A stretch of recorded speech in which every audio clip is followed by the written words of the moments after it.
manifestació reivindicativa. Una més de les moltes manifestacions que la CGT fem al llarg de tot l'any, com la del passat 11 de març a Barcelona contra l'encariment de la vida i la congelació de sous. Continuem suportant el deteriorament de les nostres condicions de vida, amb una pujada de preus imparable d'allò que és bàsic per a una vida digna, habitatge i subministraments energètics, gas i llum, alimentació i transports, i no obtenint compensació a les paupèrrimes pujades salarials i convenis que s'estan signant a les empreses, amb el vistiplau dels sindicats majoritaris venuts al servei del capital i dels seus interessos, alhora que no s'aturen tots els processos de privatització i retallades als serveis públics. Ara s'ha aprovat una nova reforma de les pensions que no millora les condicions de la classe treballadora, ja que no redueix l'edat de jubilació i la manté als 67 anys.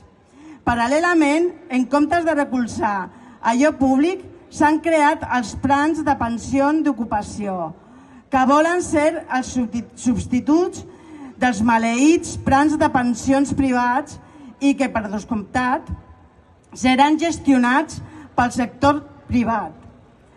Per contra, tenim l'exemple de França, on l'intent d'augmentar de 62 a 64 anys l'edat de jubilació ha portat la classe treballadora al carrer de manera massiva, perquè ho considera una pèrdua de drets inacceptables.